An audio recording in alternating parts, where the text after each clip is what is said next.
على عباده الذين اصطفى أما بعد أعوذ بالله من الشيطان الرجيم بسم الله الرحمن الرحيم هو الذي بعث في الأميين رسولا منهم يتلو عليهم آياته ويزكيهم ويعلمهم الكتاب والحكمة وإن كانوا من قبل لفي ضلال مبين صدق اللہ العظیم۔ محترم بھائیوں، عزیزوں، بزرگوں اور عفت مآب پردہ نشین میری مائیں اور بہنیں، آج 26 جنوری یہ جنگ آزادی کے سلسلے میں اس پر گفتگو کی جاتی ہے۔ مجھ سے پیش رو مولانا اقبال صاحب بوکڑا نے الحمدللہ جنگ آزادی پر نہایت مفید معلومات فراہم کی، لوگوں نے ان کو پسند بھی کیا۔ مولانا نے خود جنگ آزادی پر مستقل ایک کتابچہ تحریر کیا ہے گجراتی زبان میں، اس کا اردو میں ترجمہ بھی ہوا ہے۔ بعض حضرات جو پڑھنا چاہیں وہ ان سے حاصل کر سکتے ہیں، گجراتی زبان والے گجراتی میں پڑھیں، جن حضرات کو اردو زبان سے دلچسپی ہے وہ اردو میں پڑھیں۔ مولانا نے بہت محنت سے اس رسالے کو مرتب کیا ہے۔ مفتی سلطان صاحب نے مجھ سے کہا کہ آپ جنگ آزادی پر کچھ گفتگو کریں۔ میں نے کہا ضرور کریں گے، لیکن یاد رہیں آزادی کی صبح نبی اکرم صلی اللہ علیہ وسلم کی آمد سے ہوئی ہے۔ رسول اللہ صلی اللہ علیہ وسلم آزادی لے کر آئے، لوگوں کی غلامی سے نکال کر ایک اللہ کی غلامی کی طرف آپ ان کو نکال کر لے گئے، لوگوں کو دنیا کی تنگیوں سے نکال کر دنیا کی وسعتوں کی طرف لے گئے، ظلم و ستم سے نکال کر اسلام کے پاکیزہ عدل و انصاف کے نظام کی طرف لے گئے۔ رسول اکرم صلی اللہ علیہ وسلم کی آمد سے پہلے پوری دنیا میں 2 حکومتیں چھائی ہوئی تھی، ایک قیصر جس کے فرما روا کو قیصر کہا جاتا تھا، اور ایک ایران کی حکومت جس کے فرما روا کو کسریٰ کہا جاتا تھا۔ یہ دونوں حکومت ایسی تھی جنہوں نے پوری دنیا کو آپس میں تقسیم کر رکھا تھا۔ اللہ کے نبی علیہ السلام نے دونوں حکومتوں کے ظلم و ستم کو مٹا کر انہیں نیست و نابود کر دیا۔ حضرت مولانا سید ابو الحسن علی الندوی جو میرے استاذ بھی ہے، دارالعلوم ندبۃ العلماء لکھنؤ میں نے ان سے پڑھا بھی ہے۔ حضرت رحمۃ اللہ علیہ نے ایک کتاب لکھی ہے، اور وہ کتاب انہوں نے اپنی جوانی میں لکھی تھی۔ اس کتاب کا نام ہے ماذا خسر العالم بانحطاط المسلمین، عربی زبان میں لکھی۔ اس کا انہوں نے ترجمہ کیا انسانی دنیا پر مسلمانوں کے عروج و زوال کا اثر۔ الحمدللہ ایک عرصے سے تمنا تھی کہ گجراتی زبان میں اس کا ترجمہ ہونا چاہیے۔ میں نے ہمارے عزیز دوست اکرام درگاہی صاحب، جن کو اللہ نے فہم سلیم عطا فرمائی ہے، باذوق ہے، علمی گھرانے سے تعلق رکھتے ہیں، بہت سے لوگ جانتے ہیں درگاہی صاحب سعید صاحب ان کے بیٹے ہیں جو اقبال ہائی اسکول میں ٹیچر تھے، ان کے والد حضرت مولانا ابو العلا اسماعیل درگاہی صاحب رحمۃ اللہ علیہ رحمۃ واسعہ، یہ ہمارے قوم کے مایہ ناز فرزند اور متاع عزیز تھے۔ اللہ ان کی قبر کو نور سے بھر دیں، اللہ ان کی قبر کو منور فرمائے۔ تو اکرام صاحب نے بڑی محنت کے ساتھ اس کا ترجمہ کیا گجراتی زبان میں۔ الحمدللہ ایک آز 2 مہینے میں اس کی طباعت بھی ہوگی، انشاءاللہ گجراتی زبان بھی اس کتاب سے مالا مال ہو جائے گی۔ تو میں اردو داں طبقے سے اپیل کرتا ہوں اور گجراتی داں طبقے سے بھی کہ جب یہ کتاب آئے تو پڑھیں، معلوم تو ہو کہ مسلمانوں نے دنیا کو کیا دیا، اسلام کی آمد کے بعد دنیا پر اس کے کیا اثرات ہوئے۔ آپ کو سن کر تعجب ہوگا، اس زمانے کا جو فرما روا کسریٰ وہ یہ کہتا تھا کہ میں تو خدا کی اولاد ہوں، میری نسل خدا سے چلتی ہے۔ کوئی یہ کہتا تھا کہ ہمارے اندر تو الگ خون ہے، سب کو غلام بنائے رکھا تھا، لوگوں کو سجدہ کرواتے تھے۔ ظلم و ستم کا حال یہ تھا کہ جب ایران کے حکمران اور اس کے درباری کھانا کھانے بیٹھتے تو اس زمانے میں تو ہماری طرح سہولتیں تھی نہیں، تو روشنی کی ضرورت ہوتی تو اس صورت میں ایک غلام کو لایا جاتا، اس غلام کو زندہ جلایا جاتا اور اس کی روشنی میں وہ کھانا کھاتے تھے۔ غلام کچھ نہیں بول سکتا تھا۔ اللہ کے نبی علیہ السلام آئے اور غلامی کی زنجیروں کو توڑ دیا۔ آپ نے ایسے احکامات عطا فرمائے کہ اگر کفارہ دینا ہو تو غلام آزاد کرو، زکوٰۃ دینی ہو تو غلام آزاد کرو، قتل ناحق ہوا ہو تو غلام آزاد کرو۔ تو قرآن نے اور سنت نے آزادی کی ایسی لہر چلائی کہ ہوتے ہوتے ہوتے غلامی ہی ختم ہو گئی۔ آپ کو معلوم ہے حضرت زید بن حارثہ رضی اللہ تعالیٰ عنہ یہ غلام تھے۔ نبی اکرم صلی اللہ علیہ وسلم کو حضرت خدیجۃ الکبریٰ نے بطور ہدیہ عطا فرمایا تھا۔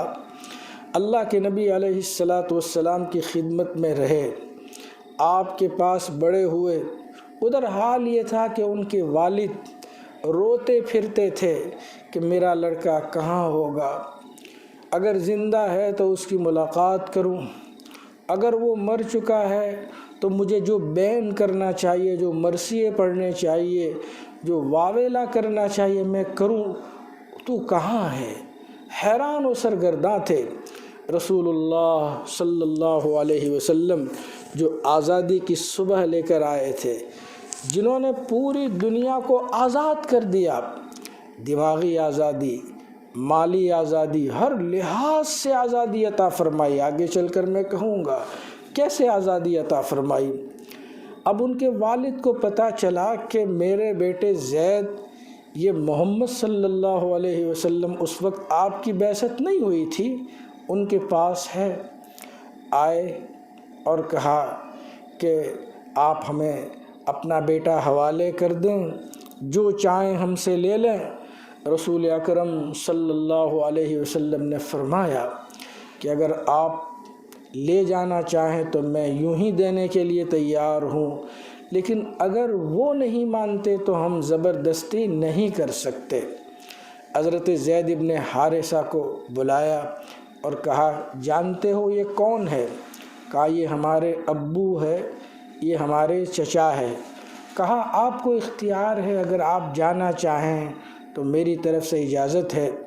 ابو خوش ہو گئے کہ بیٹا چلو تیاری کرو۔ کہا ابو ہم نہیں آ سکتے۔ کہا کیوں نہیں آ سکتے بھائی، آپ آزادی پر غلامی کو ترجیح دیتے ہو؟ کہا خدائے پاک کی قسم، یہاں ایسی غلامی ہے کہ ایسی ہزاروں آزادیاں اس پر قربان ہے۔ نبی اکرم صلی اللہ علیہ وسلم نے یوں فرمایا، جو تم کھاؤ غلام کو کھلاؤ، جو پہنو ان کو پہناؤ، اور انہیں ان کے تحمل سے زیادہ بوجھ نہ ڈالو۔ یہ تھے نبی اکرم صلی اللہ علیہ وسلم۔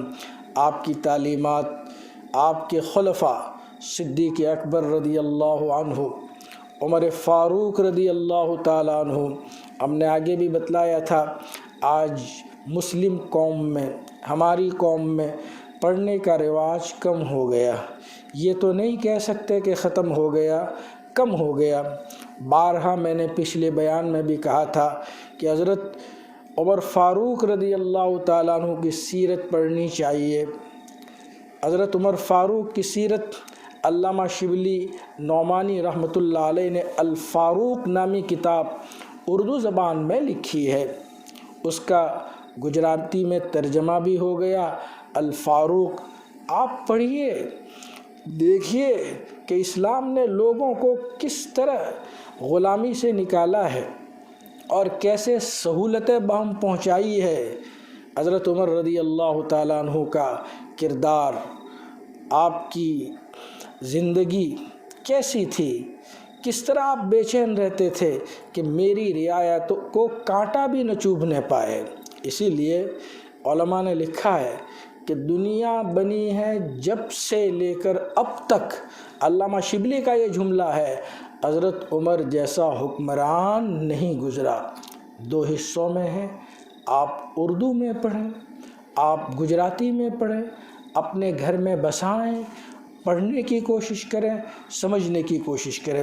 چونکہ رسول اکرم صلی اللہ علیہ وسلم یہ امانت، دین، اسلام، آزادی پوری دنیا کے لیے لے کر آئے تھے، اور خود قرآن میں ہے وما ارسلناک الا رحمتا للعالمین کا لفظ استعمال فرمایا۔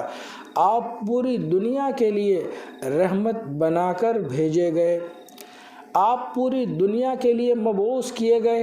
ابھی آیت پڑھی هو الذی بعث فی الامیین رسولا منہم، وہ اللہ جس نے امیوں میں ایک رسول بھیجا۔ آپ آخری رسول ہے، آپ اللہ کے آخری نمائندے ہیں، تو آپ صلی اللہ علیہ وسلم آخری رسول بن کر آئے، تو دین اسلام کو، آسمانی نظام کو پوری دنیا میں پھیلانا ضروری تھا، تو آپ کے خلفاء نے اس کو پھیلایا۔ اس لیے دین کا کام باہر نکلا، ہوتے ہوتے ہندوستان میں بھی آیا۔ علامہ اقبال نے یوں ہی تھوڑی کہا، چشتی نے جس زمین میں پیغام حق سنایا، نانک نے جس چمن میں وحدت کا گیت گایا، تاتاریوں نے جس کو اپنا وطن بنایا، جس نے حجازیوں سے دشت عرب چھڑایا، میرا وطن وہی ہے، میرا وطن وہی ہے۔ یونانیوں کو جس نے حیران کر دیا تھا، سارے جہاں کو جس نے علم و ہنر دیا تھا، مٹی کی جس کو حق نے زر کا اثر دیا تھا، یعنی اللہ نے اس مٹی میں سونے اور چاندی کا اثر رکھا تھا۔ تو علامہ اقبال رحمۃ اللہ علیہ نے یوں ہی تھوڑی کہا، مٹی کی جس کو حق نے زر کا اثر دیا تھا، ترکوں کا جس نے دامن ہیروں سے بھر دیا تھا۔ پھر پوری جو حکومت مغلیہ، ان کا تذکرہ، ٹوٹے تھے جو ستارے فارس کے آسماں سے، پھر تاب دے کہ جس نے چمکائے کہکشاں سے، وحدت کی لے سنی تھی دنیا نے جس مکان سے، میر عرب کو آئی، یعنی حضور اکرم صلی اللہ علیہ وسلم کو میر عرب کو آئی ٹھنڈی ہوا جہاں سے۔ تو اللہ کے نبی کا یہ میشن تھا، آپ اللہ کے نمائندے تھے، آپ مامور تھے کہ پوری دنیا میں اس عدل و انصاف کا نظام قائم ہونا چاہیے۔ تو الحمدللہ ہمارے اس ہندوستان میں صحابہ کرام کی آمد ہوئی، اور یاد رہے یہ ہمارا جو خطہ ہے گجرات، المعالی میاں رحمۃ اللہ علیہ جو بہت بڑے مورخ ہیں، جن کا بھی تذکرہ ہوا، وہ خود لکھتے ہیں کہ گجرات میں اسلام براہ راست آیا، سیدھا سیدھا آیا۔ گجرات میں نرمدا پر صحابہ کرام آئے، جنہوں نے نرمدا کو پار کیا ہے، اس پر نظم بھی لکھی گئی۔ مولانا سلیمان جھانزی رحمۃ اللہ علیہ اکثر اس نظم کو پڑھا کرتے تھے، علامہ سید سلیمان ندوی رحمۃ اللہ علیہ کی یہ نظم تھی، تو گجرات میں براہ راست آیا۔ اب گجرات یعنی آپ کیا سمجھتے ہیں؟ گجرات تو کسی زمانے میں علم کا مرکز رہا۔ یہاں لوگ دور دور سے، یمن سے، عراق سے اور مختلف ملکوں سے احمد آباد میں لوگ علم حاصل کرنے کے لیے آتے تھے۔ وہی علم جو آزادی کا علم ہے۔ کیسی آزادی؟ اللہ نے ہمیں دماغ سے بھی آزادی دے دی، گویا ہمارے وجدان کو بھی آزاد کر دیا۔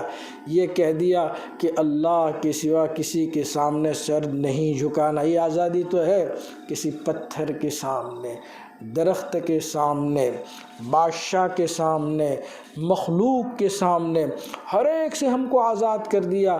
لا نسجد الا للہ، اگر ہم سجدہ کرتے ہیں تو اللہ کے سامنے سجدہ کریں گے۔ تو الحمدللہ ہمارے وجدان کی آزادی، یاد رہیں اللہ نے ہمیں ہماری موت سے بھی آزادی دے دی۔ موت سے آزادی کا کیا مطلب قرآن میں ہے؟ اللہ فرماتے ہیں وَمَا كَانَ لِنَفْسٍ أَن تَمُوتَ إِلَّا بِإِذْنِ اللَّهِ كِتَابًا مُعَجَّلًا۔ موت سے بھی آزادی، یہ کہہ دیا گیا بندوں کو کہ یاد رہیں وقت سے پہلے تمہاری موت نہیں آئے گی۔ اب کس قدر آزادی ہے، آئے گی تو ٹلنے والی نہیں۔ اب وقت سے پہلے آئی نہیں تو آدمی اپنے کام میں لگا رہے، جو جس کام میں مشغول ہو اس کو کرتا رہے، جب آئے گی تو بلانے کی ضرورت نہیں۔ تو کتنی بڑی آزادی۔ میں اس لیے یہ کہہ رہا ہوں کہ بعض ہمارے عزیز دوستوں نے ہم سے یہ شکایت کی کہ رات پڑتی ہے تو ڈر لگتا ہے کہ یار کہیں اٹیک نہ آ جائے، کہیں ختم نہ ہو جائے۔ میں نے ان کو سمجھایا کہ دیکھو جو ہونا ہے وہ ہو جائے گا، آپ دعا پڑھ کے سو جاؤ، لکھا ہے تو پہنچ جائیں گے، اور اگر نہیں لکھا تو آنے والی نہیں۔ اللہ نے صاف کہا، تو اللہ نے ہمارے دماغ سے یہ ٹینشن بھی دور کر دیا کہ وقت سے پہلے کچھ ہونا نہیں ہے۔ اللہ نے ہمیں مال سے بھی آزاد کر دیا، روزی سے بھی آزاد کر دیا۔ قرآن یہ کہتا ہے وَكَأَيٍّ مِّن دَابَّةٍ لَا تَحْمِلُ رِزْقَهَا اللَّهُ يَرْزُقُهَا وَإِيَّاكُمْ، کہ بہت سے جانور ایسے ہیں جو اپنی روزی کو لیے نہیں پھرتے ہیں۔ اللہ یرزقها وإیاکم، اللہ انہیں بھی روزی دیتا ہے، اللہ تمہیں بھی روزی دیتا ہے۔ تو روزی کے مسئلے سے بھی ہم فارغ ہو گئے۔ وَإِنَّ نَفْسًا لَن تَمُوتَ حَتَّى تَسْتَكْمِلَ رِزْقَهَا، کوئی آدمی مر نہیں سکتا جب تک اپنی روزی کو مکمل نہ کرے۔ تو روزی کے پیچھے اپنے آپ کو ذلیل کرنے کی ضرورت نہیں، غلط پیشہ اختیار کرنے کی ضرورت نہیں، چوری ڈکیٹی کی ضرورت نہیں، فراڈ کی ضرورت نہیں، دھوکے کی ضرورت نہیں۔ رزق مقسوم ہے تو ہم اللہ سے وہی مانگے جو اللہ نے ہمارے لیے حلال روزی دے کر ہم سب کو اس سے آزاد کیا ہے۔ تو اسلام نے آزادی، وجدان کی آزادی، روزی کی آزادی اور موت سے بھی آزادی، تمام چیزوں سے آزادی۔ تقدیر ایسا مسئلہ ہے، اس سے بھی آزادی کہ جو ہوگا وہ ہو کر رہے گا۔ کسی کے اکلوٹا بیٹا انتقال کر جائے، ایک کا ایک بیٹا، اس کو کیسے تسلی ہو سکتی ہے؟ اس کو تسلی اس سے ہو سکتی ہے کہ اللہ نے لکھا ہے، پھر رنج کیا، غم کیا۔ تو مسلمان کو اللہ نے ایسی شریعت عطا فرمائی کہ اللہ کا نام لے کر اپنی زبان میں بنداس، بغیر کسی ٹینشن کے جئیں۔ روزی میں کوشش ضرور کرنی ہے، آ کر رہے گی، بیماریاں ہیں مقدر میں ہے، آئے گی، دوا علاج کر لیں گے، موت آنا ہی آنا ہے۔ تو اس کے آنے سے پہلے ہی ہم کیوں فکر کریں اور خام و خواہ اپنے اس زندگی کو جو اللہ نے اپنی عبادت کے لیے دی ہے ہم اس کو جہنم بنا دیں۔ خلاصہ یہ کہ بات میری موضوع پر سے ہٹ رہی ہے۔ میں یہ کہنا چاہتا ہوں کہ آزادی کی صبح تو نبی اکرم صلی اللہ علیہ وسلم نے دی۔ اب ہم یہاں ہندوستان میں آتے ہیں۔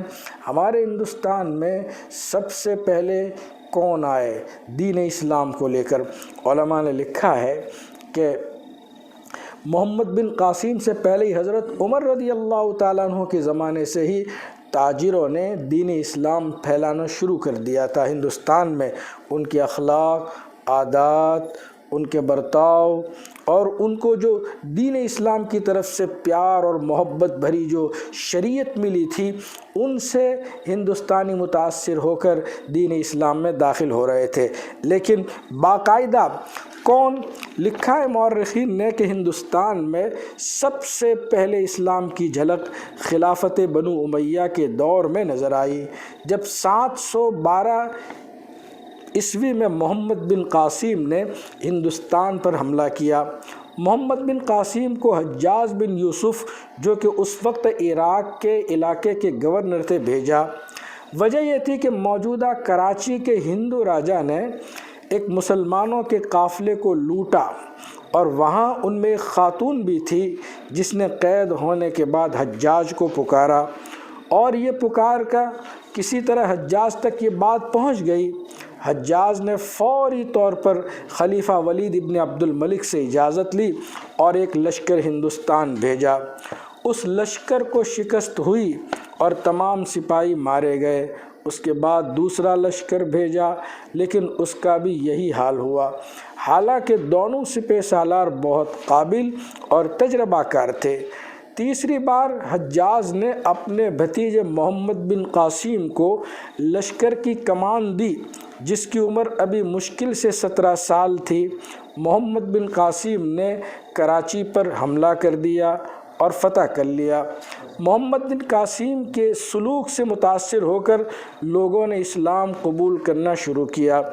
محمد بن قاسم رکے نہیں، فتوحات کا سلسلہ جاری رہا۔ الحمدللہ محمد بن قاسم کی برکت سے یہاں ہندوستان میں اسلام آیا۔ پھر یہاں ہندوستان پر بہت سے حکمران آئے، آہستہ آہستہ علاقے فتح ہو گئے۔ اب یہاں ہندوستان میں کن کن لوگوں نے حکومت کی، ہم لوگ اس سے ناواقف ہیں۔ یاد رہیں، ہماری تاریخ سے ہمیں واقف ہونا چاہیے۔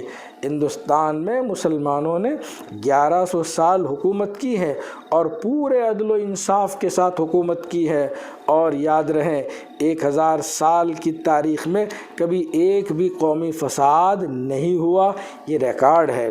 یاد رہیں ہندوستان پر باقاعدہ جو حکومت ہوئی ہے اس میں خاندان غلامان میں کس کس نے حکومت کی؟ سلطان قطب الدین ایبک نے حکومت کی، نمبر 2 آرام شاہ، نمبر 3 سلطان شمس الدین التمش، نمبر 4 رکن الدین فیروز شاہ، نمبر 5 رضیہ سلطانہ مشہور ہے۔ آپ نے دیکھا کہ خاتون نے بھی ہندوستان پر حکومت کی ہے جس کا نام رضیہ سلطانہ ہے۔ اس کے بعد معیز الدین بہرام شاہ نے، علاء الدین مسعود شاہ، ناصر الدین محمود شاہ، غیاث الدین بلبن رنگ کے خسرو، معیز الدین کیقباد، شمس الدین کیمرس، تقریباً یہ دور حکومت 97 سال تک ان غلاموں کے خاندان نے حکومت کی۔ اس کے بعد حکومت بدلی، یہاں خلجی آئے، سلطان جلال الدین خلجی، سلطان علاء الدین خلجی، سلطان شہاب الدین عمر شاہ، سلطان قطب الدین مبارک شاہ، ناصر الدین خسرو شاہ۔ خلجی دور تقریباً 30 سال تک رہا۔ اس کے بعد تغلق آئے، غیاث الدین تغلق، محمد تغلق کے بارے میں بہت کچھ ہم پڑھتے ہیں، سنتے ہیں۔ انہوں نے جس طرح کی حکومت کی اس میں فساد بھی ہوئے ہیں، ان کی طرف سے علماء کو کافی بھگتنا پڑا، اکثر ان کی لڑائیاں علماء سے رہتی تھی۔ اس کے بعد فیروز شاہ تغلق، غیاث الدین تغلق، ابو بکر شاہ، محمد تغلق دوم، سکندر شاہ اول، ناصر الدین شاہ، نصرت شاہ۔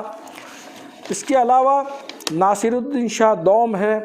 تغلق سلطنت کا خاتمہ تقریباً 94 سال تک رہی۔ پھر سیدوں کی حکومت رہی، خضر خان، معیز الدین مبارک شاہ، محمد شاہ، علاء الدین عالم شاہ۔ تقریباً ان حضرات نے بھی 37 سال تک حکومت کی۔ اس کے بعد لودھی خاندان آیا، بہلول لودھی، سکندر لودھی، ابراہیم لودھی۔ تقریباً 75 سال تک ان حضرات نے حکومت کی ہے۔ اس کے بعد مغل سلطنت، اس لیے میں اپنے پڑھے لکھے دوستوں سے کہا کرتا ہوں، میں دارالعلوم میں بھی مدرس ہوں، اپنے عزیز طلباء سے بھی کہتا ہوں الحمدللہ اللہ نے مجھے توفیق دی، میں نے ہندوستان کی پوری تاریخ کئی مرتبہ پڑھی، یعنی پورا دور ہم نے اپنی جوانی میں پوری تاریخ ہم نے پڑھی ہے، اپنے طلباء عزیز کو بھی پڑھائی ہے۔ میں نے اسلامی پوری تاریخ الحمدللہ کئی مرتبہ پڑھی، اپنے عزیز طلباء کو بھی پڑھائی۔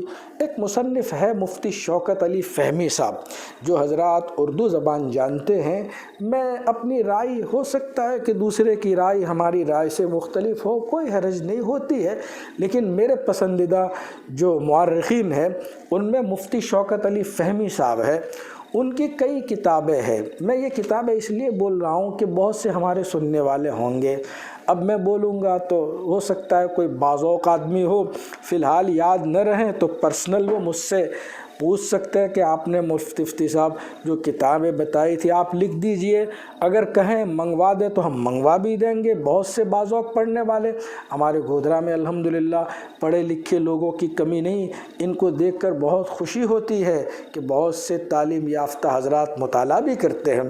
تو مفتی شوکت علی فہمی صاحب کی ایک کتاب ہے جس میں مسلمانوں کی ہندوستان پر 1100 سالہ حکومت، اس کو ضرور پڑھنا چاہیے، ہندوستان پر مسلمانوں کی 1100 سالہ حکومت، اس کو پڑھنا چاہیے۔ پھر ہندوستان پر مغلیہ حکومت مستقل ان کی کتاب ہے، انگریزوں کا شرمناک دور، یہ مستقل ان کی کتاب ہے۔ الحمدللہ میں نے حرف ان کتابوں کا پڑھا ہے، تو ہم اپنے عزیز طلباء سے بھی کہتے ہیں، آپ حضرات سے بھی کہتے ہیں، اور اس کے علاوہ تاریخ پر بہت مواد ہے، اگر آپ ملتے ہیں تو ہم آپ کی رہنمائی ضرور کریں گے۔ یاد رہے مغلیہ جو دور ہے وہ قابل دید بھی ہیں اور پڑھنے کے قابل ہے۔ تو مغل یا دور کی ابتدا ہوئی ظہیر الدین بابر، سب سے پہلے افغانستان سے آئے۔ یہ ظہیر الدین بابر جب آئے تو شروع میں ان کو شکست ہوئی، ہار گئے، لیکن یہ بڑے ہی ہمت عزم و ارادے کے پختہ تھے، انہوں نے یہ طے کر لیا کہ ہمیں حکومت کرنی ہی کرنی ہے۔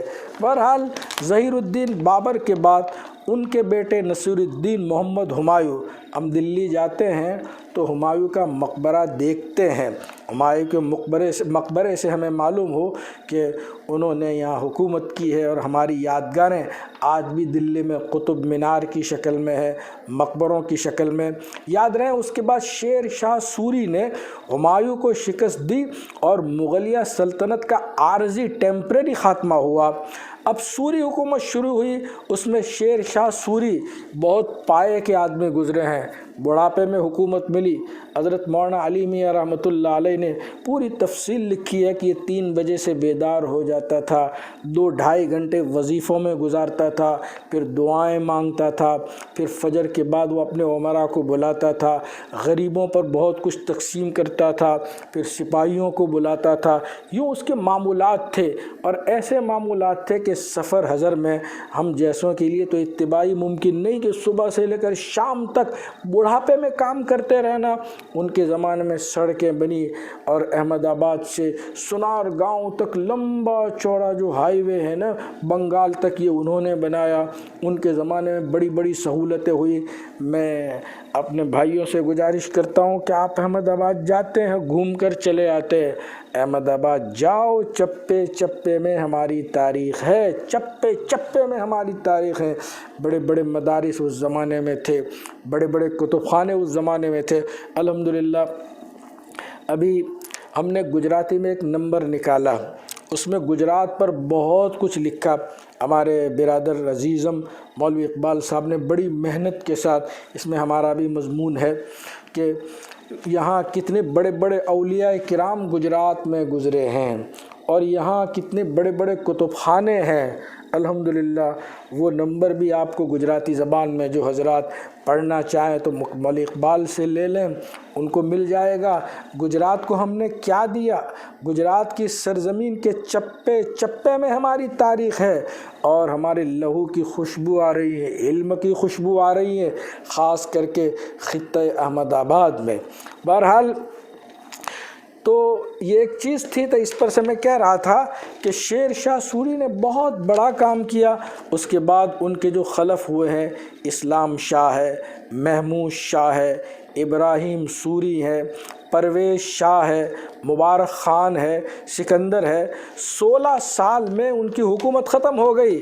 اس کے بعد مغلیہ دور، جن کے آثار ہم دیکھتے ہیں، جب دلی جاتے ہیں تو لال قلعے میں جاتے ہیں، دیوان عام دیکھتے ہیں، دیوان خاص دیکھتے ہیں، اور وہاں مغلیہ حکمرانوں کے مقبرے دیکھتے ہیں، تو پوری دلی اس کے چپے چپے میں ہمارے علم کی، حکمرانوں کی لہو کی خوشبو آ رہی ہے۔ کبھی جائیے، دیکھیے، وقت نکالیے، اپنی تاریخ پڑھیے۔ جو قوم اپنی تاریخ کو بھلا دیتی ہے ان کو صفحۂ ہستی سے مٹا دیا جاتا ہے۔ جو قوم اپنی تاریخ بھول جائے اس کی مثال ایسی ہیں جیسے کسی نے حافظہ کھو دیا۔ اب وہ ظاہر میں لحیم شہیم، اونچا لمبا چوڑا ہو، ڈیل ڈول کا ہو، لیکن جب اس کا دماغ ہی نہیں ہے، وہ دماغ سے سوچ ہی نہیں سکتا، تو اس کا کوئی اعتبار نہیں ہوگا۔ جو قوم اپنی تاریخ بھلا دیتی ہے اس قوم کا پرسان حال کوئی نہیں ہوتا۔ کیا اچھا ہوتا کہ ہمارے کالج کے اسٹوڈنٹس اپنی تاریخ سے واقف ہو، ہمارے طلبہ عزیز اپنی تاریخ سے واقف ہو، مطالعے میں اپنا وقت تو لگائیں۔ بہرحال مغلیہ سلطنت کا دوسرا دور شروع ہوا، اس میں ہمایوں، اس کے بعد جلال الدین اکبر۔ اکبر کے زمانے میں بہت کچھ ہوا۔ انہوں نے دین الہی مذہب کو ایجاد کیا۔ اس کے زمانے میں دین کو اور اسلام کو کافی نقصان پہنچا، لیکن اللہ تبارک و تعالیٰ نے اسی دور میں حضرت مجدد الف ثانی رحمۃ اللہ علیہ کو بیدار کیا۔ مجدد الف ثانی رحمۃ اللہ علیہ نے جو کچھ خامیاں، کمزوریاں، بدعتیں اور دین کی انحرافات کی جتنی شکلیں تھیں وہ تمام کی تمام دور فرمائی۔ مجدد الف ثانی رحمۃ اللہ علیہ کے بیٹے خواجہ معصوم نے اصلاح کی، خواجہ معصوم کے بیٹے حضرت سیف الدین نے اصلاح کی۔ اسی لیے ہم جب مغل سلطنت پر غور کرتے ہیں تو ہمیں ایک سے ایک اچھے حکمران نظر آتے ہیں۔ مثلا ہمایوں، اس کے بعد اکبر، اکبر کے بعد جہانگیر۔ جہانگیر کا عدل و انصاف مشہور ہے۔ مجدد الف ثانی رحمۃ اللہ علیہ کو جہانگیر نے گوالیئر کے قلعے میں 3 سال تک بند کر دیا تھا، لیکن اتنا متاثر ہوا آپ کی اخلاق سے، عادات سے، کہ بعد میں یہ کہہ رہا تھا کہ آپ مجھ سے غلطی ہو گئی، ہم آپ کو سمجھ نہیں سکے۔ حضرت مولانا قمر الزمان صاحب جو ہمارے شیخ بھی ہیں، بزرگ بھی ہیں، وہ فرمایا کرتے تھے، اور ان کی کتاب بھی اقوال سلف، اقوال سلف، مولانا فرمایا کرتے تھے کہ مجدد الف ثانی رحمۃ اللہ علیہ فرماتے ہیں کہ جب اللہ مجھ سے پوچھے گا کیا لائے تو میں کہوں گا کہ میں جہانگیر کو لے کر آیا۔ ایسی اصلاح فرما دی۔ تو بہرحال جہانگیر کے بعد تو ان کے بیٹے جہانگیر کے بعد تو ان کے بیٹے شاہ جہاں، جنہوں نے تاج محل بنایا۔ آج بھی اس کی شہرت، اس کی بلندی، اس کی آفاقیت پوری دنیا تاج محل دیکھنے کے لیے آتی ہے، اور آج بھی ان کا نام زندہ و جاوید ہے۔ ان کے بیٹے اورنگزیب رحمۃ اللہ علیہ، اورنگزیب رحمۃ اللہ علیہ خود بہت بڑے عالم تھے۔ حضرت معالی میاں رحمۃ اللہ علیہ فرماتے تھے کہ 12,000 حدیثیں یاد تھی۔ بخاری شریف میں 7,000 حدیثیں ہیں، لیکن اورنگزیب رحمۃ اللہ علیہ کو 12,000 حدیثیں یاد تھی۔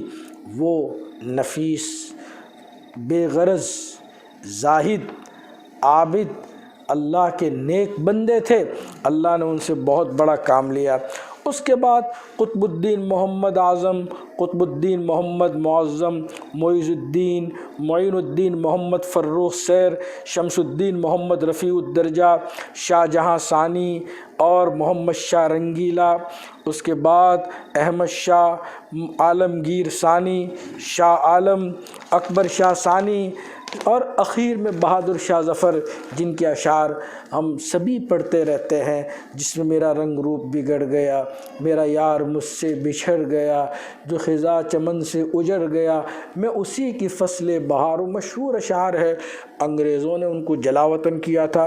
یہ 1857 کی جنگ آزادی کا یہاں آغاز ہوتا ہے، جب ان کو جلا وطن کر دیا گیا، ان کی راہیں روکی گئی، انہیں ذلت کا سامنا کرنا پڑا، تو علماء حقانی کھڑے ہوئے، اور سب سے پہلے جس شخصیت نے فتویٰ دیا، جس شخصیت نے سب سے پہلے ان سے لوہا لیا، وہ حضرت سید احمد شہید رحمۃ اللہ علیہ ہے۔ سید احمد شہید کون ہے؟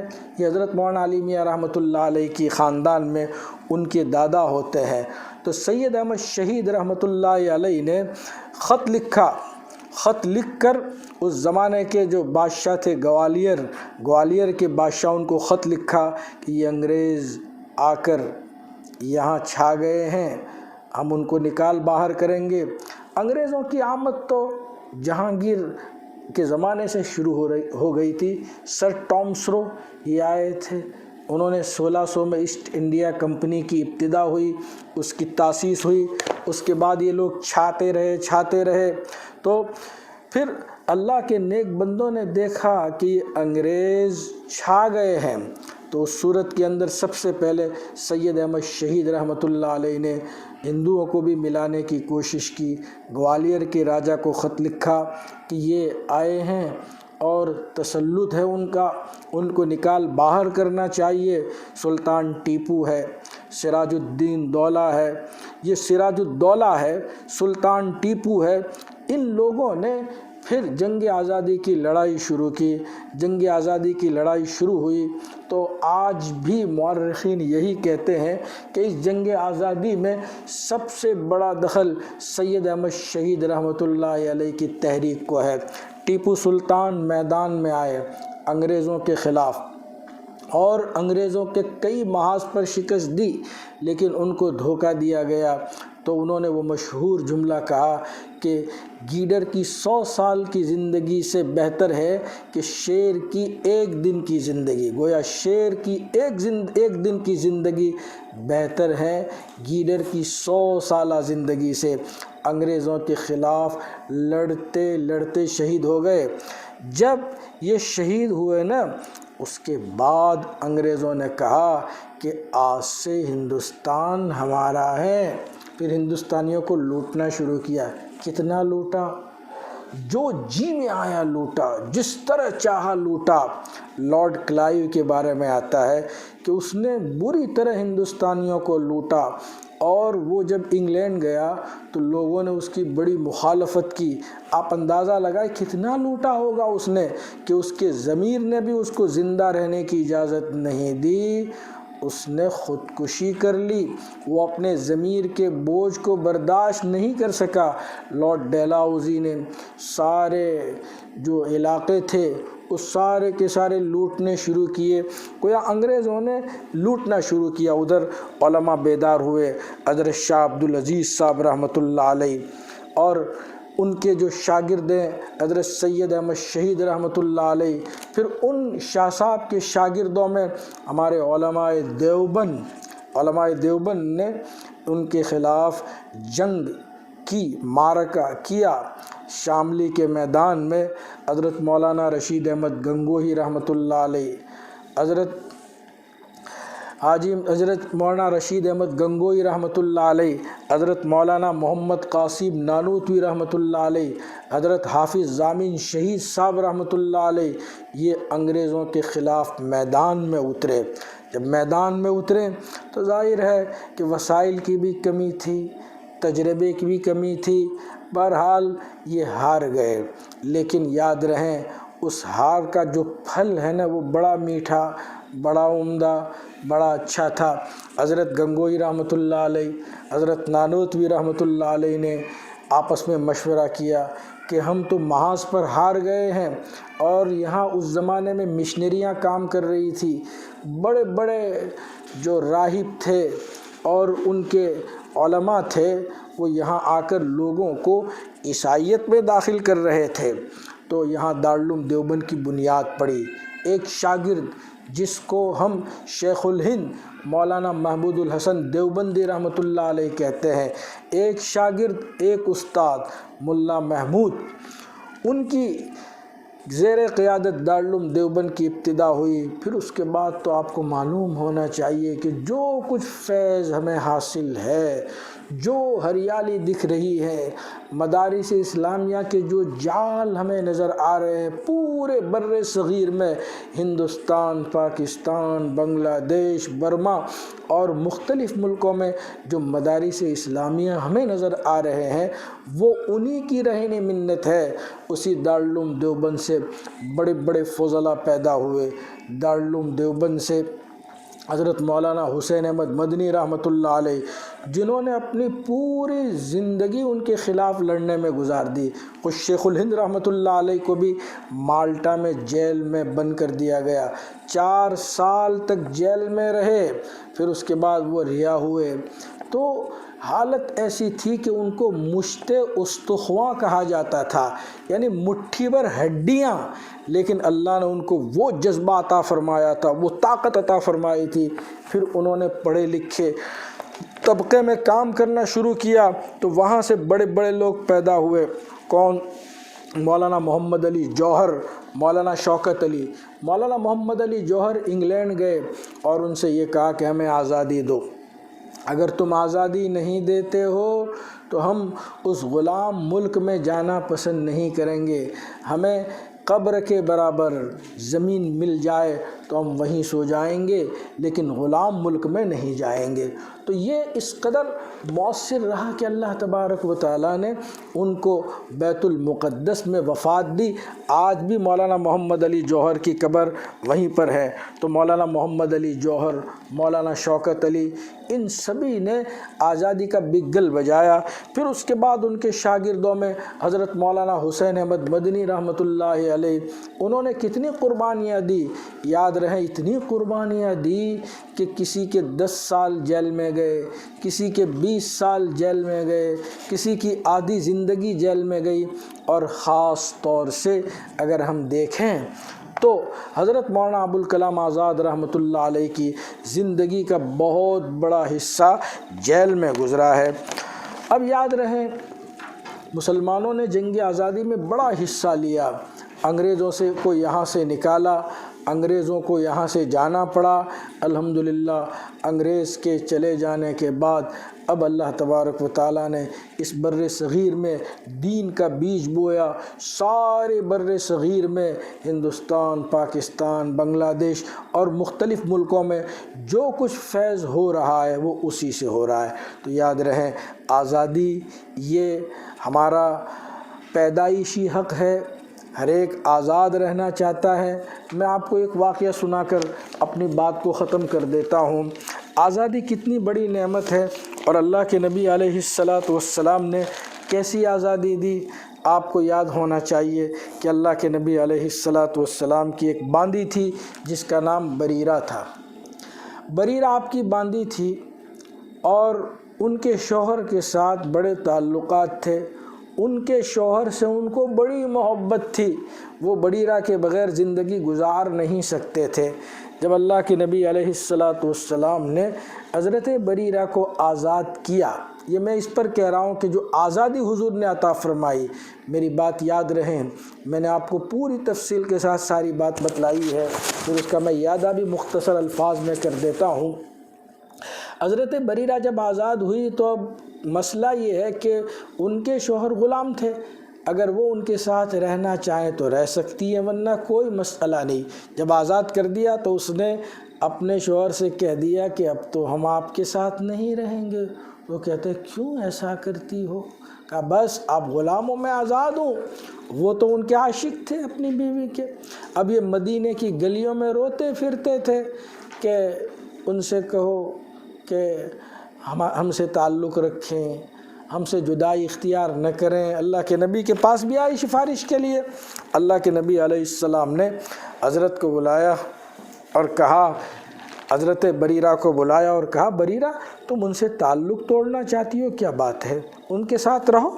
اللہ کے نبی آپ حکم فرما رہے ہیں یا رائے دے رہے ہیں؟ کہا کہ نہیں رائے دے رہا ہوں۔ تو کہا میں آپ کی رائے پر نہیں چلوں۔ کتنی آزادی، کتنی آزادی، یہ ہے آزادی۔ آج تو ہم آزادی کے ساتھ دو باتیں بھی نہیں کہہ سکتے۔ اللہ کے نبی علیہ الصلاۃ والسلام نے کوئی ایک صاحب نے دعوت دی کہ چلیے آپ ہمارے یہاں آئیے، کھانا تناول فرمائے ہیں۔ تو کہا عائشہ بھی ساتھ آئے گی؟ کہا نہیں، صرف آپ کی دعوت۔ اب دیکھیے جرأت دیکھو، آزادی دیکھو۔ آج تو ہم اپنے بڑے آدمی کو بھی یہ نہیں کہہ سکتے، برا مان جائیں گے، دور ہی ایسا ہے۔ اللہ کے نبی نے کہا کہ نہیں، عائشہ آئے گی تو ہم آئیں گے۔ دوبارہ آیا کہ اللہ کے نبی آپ کی دعوت کا عائشہ چلے گی۔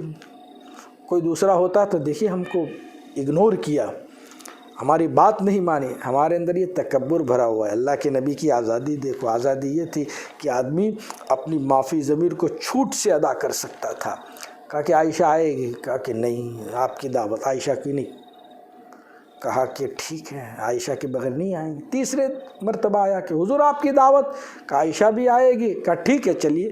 دیکھیے حضور نے برا نہیں مانا کہ میں رسول اللہ ہوں، میرا آسمان سے تعلق ہے، مجھے منع کر دیا۔ حضرت عمر رضی اللہ تعالیٰ عنہ نے لوگوں کو کتنا آزاد، جو جمہوریت کر رہے، جمہوریت وہ تھی جو عمر کے زمانے میں تھی۔ حضرت عمر رضی اللہ عنہ خطبے کے لیے کھڑے ہو گئے اور کہا کہ اسمعوا واطیعوا، سنو اور میری بات مانو۔ ایک بڑا کھڑا ہوا، نہیں مانیں گے۔ کہا کیوں بھائی؟ کہا کہ آپ نے جو کرتا پہنا ہے نا، تو آپ تو لہیم شہیم ہیں، ڈیل ڈول، آپ اونچے لمبے، ایک چادر میں تو آپ کا کرتا نہیں بن سکتا۔ یہ تو دو ہیں اور ہر ایک کو مال غنیمت سے ایک ایک چادر ملی، آپ دو کہاں سے لائے؟ کہا بات صحیح ہے، عبداللہ جواب دو۔ حضرت عبداللہ ابن عمر کھڑے ہوئے اور کہا کہ والد صاحب کو بڑے ہیں، لمبے اونچے ہیں، میں نے اپنی چادر ان کو دے دی۔ کہا ٹھیک ہے، اسمعوا واطیعوا، کہیے ہم آپ کی بات مانیں گے۔ حضرت عمر نے فرمایا کہ مہر میں اب زیادہ غلو نہ کرو، کم کرو۔ تو یہ خاتون کھڑی ہوئی کہ آپ کون ہوتے ہو کم کرنے والے؟ یہ آزادی تو پہلے سے دی ہے، بولنے کی آزادی، رائے کی آزادی، معافی ضمیر کی آزادی۔ میرے بھائیوں عزیزوں، یہ آزادی تو ہماری گھٹی میں پڑی ہوئی ہے۔ صبح آزادی تو حضور سے ہوئی ہے، اللہ کے نبی علیہ الصلاۃ والسلام سے ہوئی ہے۔